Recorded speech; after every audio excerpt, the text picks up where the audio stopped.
Hello and welcome to Quartic Training. Ethical and Professional Standards, Study Sessions 1 and 2. What we are looking at here, this is a subject that is very often left to the last minute. It's very often ignored till the day before the exam. You've all done it at level 1. You know your standards of professional conduct, or should do, and people just forget this is an important subject. At level 2, this is 10%. Unlike any of the other subjects, this is exactly 10%. You will get 2 item set questions. There are 2 study sessions on this to give you an idea that they do think it's pretty important.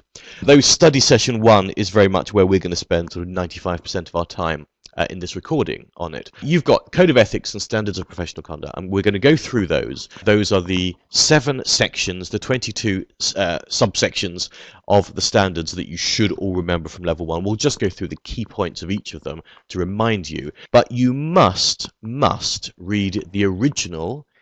Do not rely on summaries. Do not rely on these notes or Schweizer or Staller or any other notes you've got. You must read the original. As you probably remember from level 1, the questions they ask at level 1 are often taken very, very accurately from examples presented in the standards. So you really strong hint here. At level 2, you're going to get 2 item sets. One item set will probably be almost all, if not entirely, on the standards of professional conduct. The other item set is likely to have a significant component, if not the whole question, on either the soft dollar standards or research objectivity standards.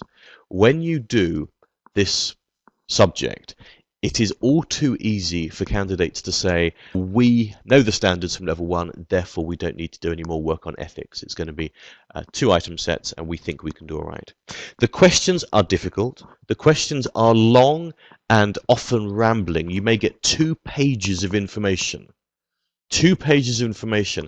And it's hard work. I remember one of my level 2 questions, which had a long discussion on, a particular relationship between a broker and his clients, and it went on and on, describing 6 or 8 different stories as it went round and round, from one person who heard some information and told their partner, who told their cousin, who told a colleague, who bought some shares for their grandchildren or something. It just really was obscure. And as you go through the story, I remember making mental notes. Yeah, that looks all right.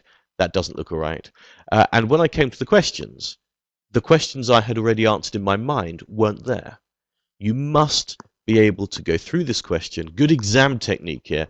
Have a flick through the questions first, then read through the case study in much more detail. And by looking at the 6 questions first, it'll give you a good idea of what to look out for.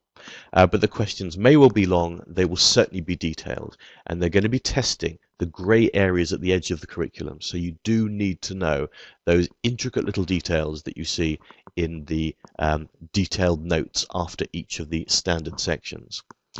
On soft dollar standards and research objectivity standards, soft dollars are the soft dollar commissions that a broker may pay an investment manager in return for higher brokerage fees. And we look in that at detail at what those excess fees can be used to purchase. So what is legitimate soft dollars? And research objectivity, we're looking at how analysts can remain objective in the way they do their research, how they communicate, how they deal with other parties. And we'll have a look at that in a fair bit of detail when we get there. As I said, one of the soft dollar standards or research objectivity standards, maybe both, will be examined, and you must know them in detail. They're not very long. They're really not long, but you must know the details. Study session 2 is, without doubt, not use the word optional, but they are effectively giving examples of case studies of how the standards can be interpreted. When we look at the first 3, 5 to 7, they're very short examples covering specific points each. 8 and 9 look at specific stories in the past. You don't need to know details of the actual case studies they're mentioning, but it describes trade allocation, how shares were allocated to different clients and what constitutes a fair allocation. And changing investment objectives talks about a case where a fund manager started buying investments that were very different from what was mandated by that portfolio and what their obligations were to the investors and to the fund. That's 8 and 9, and then 10 talks about the new prudent investor rule and a few other aspects as well that again could appear as a question. But most of study session 2 is an application of what you should already know. Few rules in reading 10, but other than that, most of these represent, if you understand fully what the standards are about, then certainly 5 to 9 should be reasonably straightforward. We start off with the Code of Ethics. This is it in full. You should know it pretty well. The bold, the highlighted bits are our own highlights to highlight the key questions. I'm not going to go through it all in detail, but be aware that you're not going to get a question on this specifically at level 2 in the way that you might have got a very detailed question at level 1. One of sort of the favourite tricks at level 1 would be to ask something about one of the standards and say which of the following is referred to in the Code of Ethics, and it could say something like your employer gets priority over the employee in terms of trading, which of course that is true. That would be actually under Standard 6b, whereas the Code of Ethics doesn't mention it. The Code of Ethics says your clients get priority, so talking about integrity and care and independence, but it does not. A lot of the rules that you get in the 22 sections of the standards, of course, are not in this because here we only have 6 short sentences. Let's begin with the 7 standards. You should be aware of the rough structure. As at level 1, you're never going to be told which of the following is a violation of Standard 3A, but you may be asked which of the following is a violation of 3A, loyalty, prudence and care. In other words, you need to know what is the content of each of these standards, but you do not need to know off by heart the numbering system. Where I would say you must know the numbering is pretty simple. It's 3 and 4. You need to know that 3 relates to clients and 4 relates to employers. The reason for that is, for example, that 3A talks about loyalty, prudence and care, 4A talks about loyalty. As 3A, loyalty, prudence and care is to your client, whereas 4A, loyalty is to your employer. You ought to know those 2 at least, but if you read through the standards often enough, you should become pretty familiar with it anyway.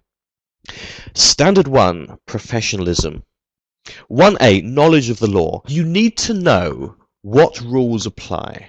You need to know the laws of the environment in which you're doing business. If you are in a country with weak laws, then CFA Institute code and standards apply. If you're in a country with strict rules, stricter than the code and standards, then that country's laws apply. This shouldn't be at all a surprise, because you must obey the laws of the country and you must obey the code and standards, and therefore, of course, the stricter applies.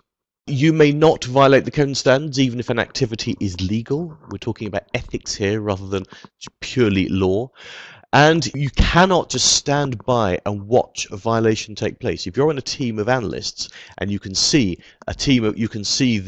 some of your colleagues deliberately overstating the profit figure in a bit of research, you cannot allow that to take place. You must take suitable action. The suitable action that you should take is not necessarily specified, but as a rule of thumb, if you know something is wrong, you should go to your supervisor. And it's sort, in a way, you can think of it as passing the buck, but you have taken suitable action, you've taken it further up, and your supervisor should be in a position to take further action.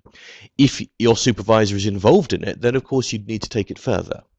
If you are not sure whether there is an illegality going on, then you should take legal advice. Most large firms will have legal counsel, but you should be taking appropriate advice. If all else fails, the compliance officer would be able to give you guidance on that. In the extreme, you should actually leave the job, but you cannot work in an environment where you are part of a team that is in violation of the law or the standards.